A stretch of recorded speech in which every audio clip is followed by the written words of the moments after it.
ഓം ശാന്തി. പലപ്പോഴും അറിവുള്ള വലിയ ആളുകൾ നമ്മളോട് പറയാറുണ്ട്, എന്തെങ്കിലും ഒരു കാര്യം നിങ്ങൾ പ്ലാൻ ചെയ്യുന്നുണ്ടെങ്കിൽ, ജീവിതത്തിൽ എന്തെങ്കിലും ഒരു പുതിയ പദ്ധതി കൊണ്ടുവരണം എന്ന് ആഗ്രഹിക്കുന്നുണ്ടെങ്കിൽ, പുതിയൊരു പ്രൊജക്റ്റ് നിങ്ങൾ ആരംഭിക്കുകയാണെങ്കിൽ എല്ലാവരുടെ അടുത്തും അറിയിച്ച് ചെയ്യാൻ നിൽക്കരുത്. ഒരു കാര്യം നമ്മൾ കേട്ടു, പഠിച്ചു, അറിഞ്ഞുവെങ്കിൽ അതിനെ സ്വന്തം ജീവിതത്തിൽ ഇംപ്ലിമെൻ്റ് ചെയ്യുകയും അനുഭവിക്കുകയും അത് അനുഭവിച്ചതിൻ്റെ ആധാരത്തിൽ വിജയിയായിക്കൊണ്ട് മറ്റുള്ളവരുടെ മുന്നിൽ ചെല്ലുമ്പോൾ ആ കാര്യം നിങ്ങൾ അവരായിട്ട് ഷെയർ ചെയ്യുമ്പോൾ അവർ നിങ്ങൾക്ക് ആദരവും റെസ്പെക്റ്റും തരും. അതേസമയം ചെയ്യാൻ പോകുന്നു, എനിക്കിങ്ങനൊരു ആശയം ഉണ്ടായിരിക്കുന്നു എന്നൊക്കെ പറഞ്ഞുകൊണ്ട് നിങ്ങൾ പങ്കുവയ്ക്കാൻ പോയാൽ അത് തടയാനും അതിനെ നെഗറ്റീവാക്കാനും പറയാനുള്ള ആളുകൾ ഒരുപാടുണ്ടാവും. ഞാൻ എവിടെയോ വായിച്ചിട്ടുണ്ട്, നിങ്ങളുടെ വീട്ടിൽ പായസം ഉണ്ടാക്കാൻ പോകുന്നു എന്ന് പബ്ലിസിറ്റി കൊടുത്താൽ കാട്ടിലെ വിഷപ്പാമ്പ് പോലും വിളിക്കാതെ വീട്ടിൽ വന്നു കയറും എന്ന് ഒരു ചൊല്ലുപോലെ ഞാൻ പറയുന്നത് കേട്ടിട്ടുണ്ട്. നമ്മൾ എന്ത് കാര്യം, നല്ല കാര്യം ആരംഭിക്കുകയാണെങ്കിലും കുറേ ആളുകൾക്ക് അസൂയുള്ളവരുണ്ടായിരിക്കും, കുറേ ആളുകൾക്ക് അത് ആഗ്രഹിച്ചിട്ട് ചെയ്യാൻ പറ്റാത്തവരുണ്ടായിരിക്കും. അതുകൊണ്ട് തന്നെ അധികം ആളുകളും ഏതൊരു പ്രൊജക്റ്റും ഏതൊരു പ്ലാനും ഏതൊരു പദ്ധതിയും കൊണ്ട് ഞാനിത് ചെയ്യാൻ തുടങ്ങുന്നു എന്ന് ഷെയർ ചെയ്യാൻ പോയാൽ ആദ്യം തന്നെ ഒരു 100 കൂട്ടം നെഗറ്റിവിറ്റിയാണ് നിങ്ങളെ കവർ ചെയ്യേണ്ടി വരിക. അതുകൊണ്ട് ബുദ്ധിമാന്മാരായിട്ടുള്ള ആളുകൾ എന്തെങ്കിലും ഒരു ഐഡിയ ഉണ്ടായി, ഒരാശയം കിട്ടി, ഒരു പ്ലാൻ തയ്യാറാക്കി, ഒരു പ്രൊജക്റ്റ് തയ്യാറാക്കിയെങ്കിൽ അതിനെ ആദ്യം തന്നെ സ്വന്തം ലൈഫിൽ അപ്ലൈ ചെയ്ത് അതിൽ എന്തെങ്കിലും പോരായ്മകൾ വന്നിട്ടുണ്ടെങ്കിൽ ഒന്നുകൂടെ അതിന് വേണമെങ്കിൽ വീണ്ടും സ്റ്റാർട്ട് ചെയ്ത് ഫെയിലിയറിനെ സക്സസ്സിലേക്ക് മാറ്റിയ ശേഷം തൻ്റെ success story and action plan രണ്ടും നിങ്ങൾ മറ്റുള്ളവരായിട്ട് പങ്കുവെച്ച് നോക്ക്. സമൂഹത്തിൽ എല്ലാവരും അവരെ ബുദ്ധിമാന്മാരെന്ന് പറയും. അതുപോലെ തന്നെ അവരെല്ലാവരും ആദരവുള്ളവരും റെസ്പെക്റ്റ് ഉള്ളവരായിട്ട് മാറും.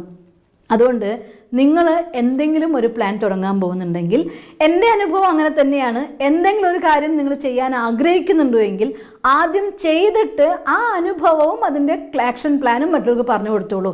ഒരറിവും നമ്മൾ പകർന്നു കൊടുക്കേണ്ടാതിരിക്കേണ്ടതല്ല, എല്ലാം പകർന്നു കൊടുക്കാവുന്നതാണ്. പക്ഷേ ഒരു ജ്ഞാനം നമ്മൾ അറിയുമ്പോഴത്തേക്കും നമ്മൾ അനുഭവം ഇല്ലാതെ പറയാൻ പോകുമ്പോൾ ആളുകൾ നിങ്ങളെ പരിഹസിക്കാനും കുറ്റം പറയാനും കുറേ ആളുകളുടെ നെഗറ്റീവ് വൈബ്രേഷൻസ് കൂടി ആ കാര്യത്തിന് മുടക്കുണ്ടാക്കാനേ നോക്കുള്ളൂ. അതുകൊണ്ട് അറിയേണ്ടവർ അറിയുക, പറയേണ്ടവരോട് പറയുക. അല്ലാത്ത പക്ഷം നിങ്ങൾ സൈലൻസ് കീപ്പ് ചെയ്യുന്നതാണ് നല്ലത്. എപ്പോഴും ബുദ്ധിമാന്മാരായിട്ടുള്ള ആളുകൾ ആ സൈലൻസിൻ്റെ സുഖം അനുഭവിക്കുകയും ചെയ്യും. ഞാൻ ഈ സൈലൻസ് എന്ന് പറയുമ്പോൾ മിണ്ടാതിരിക്കുന്നതിനെ മാത്രമല്ല ഉദ്ദേശിക്കുന്നത്, കുറച്ചു സമയം മൗനത്തിൽ സമയം ചെലവഴിക്കുന്നതിന്. ഞാൻ ഒരുപാട് ആളുകളുടെ ജീവിത കഥ വായിക്കുമ്പോൾ കേട്ടിട്ടുണ്ട്, അവർ രാവിലെ 8 മണി മുതൽ ദിവസവും മൗനം ആചരിക്കും. ചില ആളുകൾ സന്ധ്യയ്ക്ക് 6 മുതൽ 8 വരെ മൗനം ആചരിക്കും. ചില ആളുകൾ ഉറങ്ങാൻ പോകുന്നതിനേക്കാൾ 2 മണിക്കൂർ മുന്നേ മൗനം ആചരിക്കും എന്നൊക്കെ പറയുന്നത് ഞാൻ കേട്ടിട്ടുണ്ട്. ഈ മൗനം ഒരു വലിയ സിദ്ധി തന്നെയാണ്. ഈ മുഖത്തിൻ്റെ മൗനം മാത്രമല്ല, മൊബൈലിനും മൗനം. വായ കൊണ്ട് മൗനമായിട്ട് മൊബൈലിലൂടെ മെസ്സേജ് അയക്കുന്ന ആൾക്കാരെ ഞാൻ കണ്ടിട്ടുണ്ട്. പല പ്രോഗ്രാംസിലും ഞാൻ അങ്ങനെയും മൗനം എടുക്കുന്ന ആളുകളെ കാണാറുണ്ട്. നമ്മുടെ ഈശ്വരീയ വിശ്വവിദ്യാലയത്തിൽ മൗന സാധന ആരംഭിക്കും മുന്നേ ഞങ്ങൾ ആദ്യം പറയും, ആദ്യത്തെ മൗനം മൊബൈലിനാണ്. എല്ലാവരും മൊബൈൽ സ്വിച്ച് ഓഫ് ചെയ്തുകൊണ്ട് അതിന് നമ്മൾ വാങ്ങി മാറ്റി വെച്ചിട്ടേ മൗന സാധന ആരംഭിക്കുള്ളൂ. അല്ലെങ്കിൽ 3 ദിവസം മൗന സാധനയ്ക്ക് വേണ്ടി വന്നവരായിരിക്കും. 3 ദിവസം വീട്ടിൽ പോകുന്നില്ല, ആരെയും കാണുന്നില്ല. നമ്മൾ മറ്റു കാര്യങ്ങളിൽ നിന്ന് ബിസി ചെയ്യാൻ മാറിക്കഴിഞ്ഞു കഴിയുമ്പോൾ മനസ്സ് തന്നെത്താൻ പോയിട്ട് അവിടെ പോയിട്ട് ഗുഡ് നൈറ്റ്, ഗുഡ് മോർണിംഗ്, എന്താ സുഖം തന്നെയല്ലേ എന്നൊക്കെ മെസ്സേജ് അയക്കുന്നവർ. അതുകൊണ്ട് ആദ്യം ഞാൻ നിങ്ങളോട് പറയുകയാണ്, നിങ്ങൾ മൗനം എടുത്തുകൊണ്ട് ദിവസത്തിൽ കുറച്ച് സമയം നമുക്കൊപ്പം ഒറ്റയ്ക്കിരിക്കാൻ വേണ്ടി സമയം കണ്ടെത്തണം. അതിൻ്റെ പേരാണ് മെഡിറ്റേഷൻ എന്ന് പറയുന്നത്. ആ സമയത്ത് സോഷ്യൽ മീഡിയയിൽ അല്ലെങ്കിൽ വാട്സപ്പ് മെസ്സേജ് ടിങ് ടിങ് എന്ന് പറയുന്നത് കേൾക്കാൻ നിൽക്കരുത്. ആ സമയത്ത് ഏതെങ്കിലും നോട്ടിഫിക്കേഷൻ വന്നു, എന്തിനു നോട്ടിഫിക്കേഷനാണ് വന്നതെന്ന് നോക്കരുത്.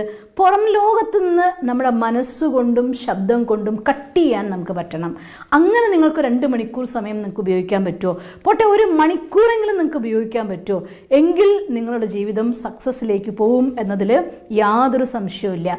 കാരണം ആരാണോ അത്തരത്തിൽ മൗനമായിരുന്നു കൊണ്ട്, എനിക്കൊപ്പം എൻ്റെ കൂടെ ഞാനിരുന്നു കൊണ്ട് എന്നെ ആത്മപരിശോധനയ്ക്ക് വിധേയമാക്കുന്നത്, എൻ്റെ കർമ്മങ്ങളെ നിരീക്ഷിക്കാൻ വേണ്ടി ഞാൻ സമയം കണ്ടെത്തുന്നത്, അവർക്ക് സ്വയം അവനവൻ്റെ കുറവുകളെ, നമ്മുടെ കയ്യിൽ നിന്ന് പറ്റുന്ന തെറ്റുകൾ എന്തെന്ന് തിരിച്ചറിയാനും അതിനെ മാറ്റാനും സാധിക്കുന്നുള്ളതാണ്. മൗനത്തിൽ മെഡിറ്റേഷനിലിരിക്കുന്ന സമയത്ത് ഒരു കാര്യത്തിന് മനസ്സ് ശാന്തമായിക്കൊണ്ട് അതിൻ്റെ അഗാധ തലങ്ങളിൽ പോകുമ്പോൾ ഏതെങ്കിലും ഒരു ദിവസത്തിൽ നമ്മുടെ മനസ്സിനെ ഇറിറ്റേറ്റ് ചെയ്യുന്ന എന്തെങ്കിലും കാര്യങ്ങൾ ഉണ്ടായിട്ടുണ്ട് എങ്കിൽ, മനസ്സിനെ മുറിപ്പെടുത്തുന്ന എന്തെങ്കിലും കാര്യങ്ങൾ ഉണ്ടായിട്ടുണ്ടെങ്കിൽ അതെല്ലാം ആ സമയത്ത് പൊന്തി വരും. നമുക്ക് മനസ്സിലാവും, ഓ ഇങ്ങനെ ഒരു ഇമോഷൻ അല്ലെങ്കിൽ ഒരു ഫീലിംഗ് എൻ്റെ ഉള്ളിലേക്ക് കടന്നു പോയിട്ടുണ്ട്. ഈ നെഗറ്റീവ് ഫീലിങ്സിനെ ആ മെഡിറ്റേഷൻ മൊമെൻറ്റ്സിൽ നിങ്ങൾക്ക് ഡിലീറ്റ് ചെയ്യാനായിട്ട് പറ്റും. ഡെയിലി വാഷ് ചെയ്ത് ക്ലീൻ ചെയ്യുന്ന നിങ്ങളുടെ മുറി നീറ്റാക്കി വെക്കുന്ന മുറി പോലെ മനസ്സ് ഡെയിലി വാഷ് ചെയ്ത് ക്ലീൻ ചെയ്ത് റെഡിയാക്കി നിങ്ങൾക്ക് പുതുതായി തന്നെ സെറ്റപ്പോട് കൂടി തുടങ്ങാനായിട്ട് സാധിക്കും. അതുകൊണ്ട് മൗനം, പ്രത്യേകിച്ചും രാവിലെ നേരത്താണ് നിങ്ങൾക്ക് മൗനം എടുക്കുന്നതെങ്കിൽ, ഞാൻ എൻ്റെ അനുഭവത്തിൽ കണ്ടിട്ടുള്ളത് അത്തരത്തിൽ മൗനം തൻ്റെ ജീവിതത്തിൻ്റെ ഭാഗമാക്കുന്നവർ, ധ്യാനം തൻ്റെ ജീവിതത്തിൻ്റെ ഭാഗമാക്കുന്നവർ, മെഡിറ്റേഷൻ തൻ്റെ ജീവിതത്തിൻ്റെ ഭാഗമാക്കുന്ന വ്യക്തികൾക്ക് ഒരു കാര്യം നടക്കുമ്പോൾ അതിനെ സൂക്ഷ്മ നിരീക്ഷണത്തിലൂടെ ആ കാര്യത്തിൻ്റെ എല്ലാ വശങ്ങളെയും മനസ്സിലാക്കാനുള്ള കപ്പാസിറ്റി കൂടുതലായിരിക്കും. അവരുടെ റിയാക്ഷൻസ് കുറവായിരിക്കും, ആക്ഷൻസ് കൂടുതലായിരിക്കും. പ്രതികരണം കുറവായിരിക്കും, അതേസമയം അതിനോട് എതിർപ്പ് കുറവായിരിക്കും. പ്രോപ്പർ വേയിൽ ആ കാര്യത്തിന് പ്രതികരിക്കാനുള്ള ശക്തി അവരുള്ളിൽ കൂടുതലായിരിക്കും. അതുകൊണ്ട് തന്നെ കാര്യങ്ങളെ വളരെ സരളമായിക്കൊണ്ട് മല പോലെ വരുന്ന കാര്യത്തിന് മഞ്ഞു പോലെയാക്കി കളയാൻ, അല്ലെങ്കിൽ പർവ്വതം പോലെ വരുന്ന കാര്യത്തിന് പഞ്ഞു പോലെയാക്കി കളയാനുള്ള ശക്തി മെഡിറ്റേഷൻ പ്രാക്ടീസ് ചെയ്യുന്നവർക്ക് കിട്ടും. ആ സൈലൻസിൻ്റെ ഒബ്സർവിങ്, അവനവൻ്റെ ഉള്ളിൽ നോക്കുമ്പോൾ നമ്മുടെ ശക്തികളെ ഉണർത്തിയെടുക്കാൻ. ഏതൊരു പവർ നിങ്ങളുടെ ഉള്ളിൽ നിന്ന് ആക്റ്റീവ് ആവണമെങ്കിലും ആദ്യം ആവശ്യം ശാന്തിയുടെ ശക്തിയാണ്. ശാന്തിയുടെ ശക്തി മീൻസ് മറ്റെല്ലാ കാര്യങ്ങളും സങ്കല്പങ്ങളെയും മാറ്റിവെച്ചുകൊണ്ട് സ്വയം നമുക്കൊപ്പം ഇരുന്ന് നമ്മുടെ ഉള്ളിൽ പരിശോധിച്ച് നമ്മുടെ മനസ്സ് ശാന്തമാകുമ്പോൾ ആ ശാന്തിയുടെ ശക്തി കൊണ്ട് ഏത് സമയത്ത് ഏത് പവർ വേണമെങ്കിലും ഉപയോഗിക്കാനുള്ള ആ ജനറേറ്റ് ചെയ്യാനായിട്ട് നിങ്ങൾക്ക് സാധിക്കും നമ്മുടെ സൈലൻസിൻ്റെ ശക്തി. അതുകൊണ്ട് ജീവിതത്തിൽ നമുക്ക് മുന്നോട്ട് പോകുമ്പോൾ ജയിക്കാൻ വേണമെങ്കിൽ ആദ്യം ആവശ്യമാകുന്നത് എല്ലാ പ്രോബ്ലത്തിനുള്ള സൊല്യൂഷൻ നിങ്ങൾക്ക് സ്വയം കണ്ടെത്താൻ വിധം നമ്മളെ പ്രാപ്തമാക്കാൻ സഹായിക്കുന്ന ഒന്നാണ് മൗനത്തിൻ്റെ ശക്തി എന്ന് പറയുന്നത്. മൗനത്തിലിരിക്കുമ്പോൾ ആദ്യം ശരീരം, ഇന്നത്തെ ലോകത്ത് മാറ്റി പറയേണ്ടിയിരിക്കുന്നു കുറച്ചുകൂടെ, ആദ്യം പുറം ലോകത്തെ മീഡിയകളെ കട്ട് ചെയ്യണം. പിന്നെ നമ്മുടെ ശരീരത്തിന് ഏതെങ്കിലും റിലാക്സ്ഡ് ആയിരിക്കുന്ന പൊസിഷനിൽ ഇരിക്കാൻ അനുവദിക്കണം. പതുക്കെ നമ്മുടെ മനസ്സിൻ്റെ ഉള്ളിലേക്കും അങ്ങനെ നമ്മുടെ ആത്മാവിൻ്റെ അഗാധ തലങ്ങളിൽ നിന്നതായിട്ട് ശക്തികളിലേക്കും ഗുണങ്ങളിലേക്കും യാത്ര ചെയ്യാൻ നിങ്ങൾക്ക് സാധിക്കണം. എങ്കിൽ നമ്മുടെ കാം മൈൻഡിൻ്റെ ഉള്ളിൽ നിന്ന് എങ്ങനെയാണോ ഒരു തടാകം അതിൽ ഒരു അനക്കവും ഇല്ലാതെ കിടക്കുന്ന വെള്ളമാണെങ്കിൽ അതിൻ്റെ ആഴത്തിലുള്ള സാധനം പോലും നിങ്ങൾക്ക് കാണാൻ സാധിക്കും. അതുപോലെ മെഡിറ്റേഷനിലൂടെ മനസ്സ് കാമായി മാറിക്കഴിയുമ്പോൾ അതിനുള്ളിൽ നല്ലതുണ്ടെങ്കിലും ചീത്തയുണ്ടെങ്കിലും വ്യക്തമായിട്ട് നമുക്ക് റിയലൈസ് ചെയ്യാനും നമ്മുടെ ഉള്ളിൽ ഒരു ട്രാൻസ്ഫോർമേഷൻ കൊണ്ടുവരാനും നിങ്ങൾക്ക് ഈസി ആയിരിക്കും. സമയവും സാഹചര്യവും അനുസരിച്ച് ജീവിതയാത്ര മുന്നോട്ട് പോകുമ്പോൾ നമ്മൾ നേരിടുന്ന സംഘർഷങ്ങളുടെ പ്രതിഫലനങ്ങൾ നമ്മുടെ ബോധ മനസ്സിൻ്റെ ഉള്ളിൽ പോയി നെഗറ്റീവ് ഫീലിങ്സ് ആയി ഭാരമായി മാറിക്കൊണ്ട് നമ്മുടെ ഓർമ്മശക്തി ഇല്ലാതാക്കുക. ഇന്ന് മൊബൈൽ ഫോൺ വെച്ചത് എവിടെയാണെന്ന് ഓർമ്മയുണ്ടാവില്ല, ചാവി വെച്ചതാണോ എവിടെയാണെന്ന് ഓർമ്മയുണ്ടാവില്ല. കുറച്ചു കാലം കഴിയുമ്പോൾ എൻ്റെ കൂടെയുള്ള ആൾക്കാർ ആരെന്ന് പോലും അറിയാത്ത രീതിയിലേക്ക് മറവി രോഗം മനുഷ്യന്മാരെ ബാധിക്കുന്നതിൻ്റെ ഘടകം ഇത്തരത്തിൽ സ്വന്തം മനസ്സിനെ ക്ലീൻ ചെയ്യാത്തത് കൊണ്ടാണ്.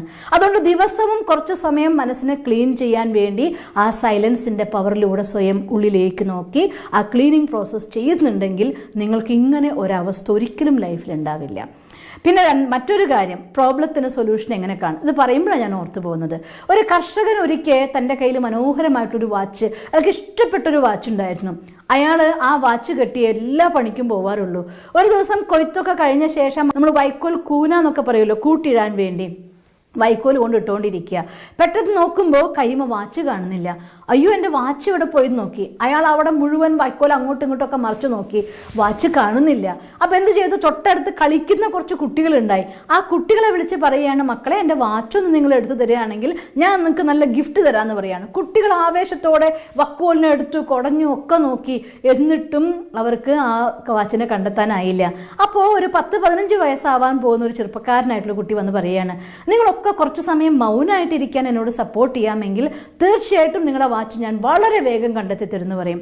അങ്ങനെ എല്ലാവരോടും മിണ്ടാതിരിക്കാൻ പറഞ്ഞു. അവൻ ആ വൈക്കോലിൻ്റെ അടുത്ത് പോയിട്ട് ചമ്രം പടിഞ്ഞിരുന്ന് സുഖാസനത്തിലിരുന്ന് കുറച്ച് സമയം സൈലൻ്റായിട്ടിരുന്ന് ഇങ്ങനെ ശ്രദ്ധിക്കാൻ തുടങ്ങി. ശ്രദ്ധിക്കാൻ തുടങ്ങിയപ്പോൾ ആ വാച്ചിൻ്റെ ടിക് ടിക് ടിക് ടിക് എന്നുള്ള ശബ്ദം കേട്ടു. അവൻ കറക്റ്റായിട്ട് പോയിട്ട് ആ വാച്ച് എടുത്തുകൊണ്ട് കർഷകന് കൊടുത്തു. അപ്പോൾ കർഷകനാകെ അത്ഭുതപ്പെട്ട് ചോദിക്കുകയാണ്, ഞങ്ങളൊക്കെ തിരിച്ചും മറിച്ചിട്ട് ഈ വാച്ച് കണ്ടില്ലല്ലോ, നീ എങ്ങനെയാണ് കണ്ടതെന്ന്. അവൻ ഉത്തരം പറയും, സൈലൻസിൻ്റെ ശക്തിയിലൂടെ കേൾക്കാത്ത ശബ്ദവും കേൾക്കാൻ സാധിക്കും എന്ന്. നമ്മുടെ മനസ്സിൻ്റെ ഉള്ളിൽ ടിക് ടിക് നിങ്ങൾക്ക് കേൾക്കണോ? കുറച്ച് സമയം സൈലൻ്റ് ആയിരുന്നേ പറ്റൂ. അവിടെ ആ ടിക് ടിക്കിൻ്റെ ഗതി കൂടിയോ കുറഞ്ഞോ പ്രോപ്പറാണോ നിങ്ങൾക്ക് പരിശോധിക്കണോ? സൈലൻ്റായിട്ട് നമ്മുടെ കൂടെ കുറച്ച് സമയം നിർബന്ധമായിട്ടും ചെയ്യണം. എന്നാൽ നമ്മൾ എടുക്കുന്ന തീരുമാനങ്ങൾ പലപ്പോഴും വൈകാരികമായി എടുക്കുന്ന തീരുമാനങ്ങൾ ജീവിതത്തിൽ വളരെ നഷ്ടങ്ങളിൽ എത്തിക്കും. ഒരു കാര്യത്തിന് യുക്തിയുക്തമായി കൊണ്ട് വേണ്ട പ്രോപ്പറായിരിക്കുന്ന രീതിയിൽ നിങ്ങൾക്ക് ഒരു ജീവിതത്തിൽ തീരുമാനം എടുക്കണോ, ഡിസിഷൻ എടുക്കണോ, ആ പവർ നിങ്ങൾക്ക് കൂടാനും ഒറ്റ കാര്യം നിർബന്ധമാണ്, സൈലൻസിൻ്റെ ശക്തിയിലൂടെ മനസ്സിനെ ക്ലീൻ ചെയ്യാൻ പറ്റണം. ഒരു ഡിസിഷൻ മേക്കിങ്ങിൻ്റെ ബേസ് എന്ന് പറയുന്നത് ക്ലാരിറ്റി ഓഫ് മൈൻഡാണ്. മനസ്സിനുള്ള യുദ്ധം, മനസ്സിനുള്ള ദ്വന്ദ്ം നമുക്ക് ഒഴിവാക്കാൻ പറ്റണം. അതിനൊരു വിധിയേ ഉള്ളൂ, സൈലൻസ് പ്രാക്ടീസ് ചെയ്യുക. അതുകൊണ്ട് മൗനം അനുഷ്ഠിക്കുന്ന അഥവാ തൻ്റെ ജീവിതത്തിൽ അവനവൻ്റെ ഒപ്പം കുറച്ച് സമയം കണ്ടെത്തുന്ന, ധ്യാനത്തിനും സ്വന്തം പഠനത്തിനും സമയം കണ്ടെത്തുന്ന ആളുകളാണ് ജീവിതത്തിൽ ഹൈറ്റ്സിലേക്ക് പോവാറ്. ഇത് ആർക്കും വില കൊടുത്തു വാങ്ങേണ്ട ഒന്നല്ല, ആർക്കും ചെയ്യാൻ പറ്റാത്ത ഒന്നുമല്ല. ചെയ്യണം എന്ന് നിങ്ങൾക്ക് ആഗ്രഹിക്കുന്നുവെങ്കിൽ ഈശ്വരൻ തന്ന നിധിയാണ്, ഉപയോഗിക്കാം. ഉയരങ്ങളിലേക്ക് നമുക്ക് പറക്കാം. നിങ്ങൾക്കങ്ങനെ പറക്കാൻ സാധിക്കട്ടെ. ഈ ശക്തിയെ, ഈ സുഖത്തെ നിങ്ങൾക്കും അനുഭവിക്കാനാകട്ടെ എന്ന് ഞാൻ ഈശ്വരനോട് പ്രാർത്ഥിക്കുന്നു. ഓം ശാന്തി. ദിവസം തോറും ജീവിത വിജയങ്ങൾക്ക് വെളിച്ചം വീശുന്ന പുത്തൻ വീഡിയോകൾക്കായി ഞങ്ങളുടെ യൂട്യൂബ് ചാനൽ സബ്സ്ക്രൈബ് ചെയ്യൂ. നോട്ടിഫിക്കേഷൻ ലഭിക്കുന്നതിനായി ബെൽ ഐക്കൺ ക്ലിക്ക് ചെയ്യൂ. ഒപ്പം ഞങ്ങളുടെ ഫേസ്ബുക്ക്, ട്വിറ്റർ, ഇൻസ്റ്റാഗ്രാം പേജുകൾ ഫോളോ ചെയ്യൂ. നന്ദി.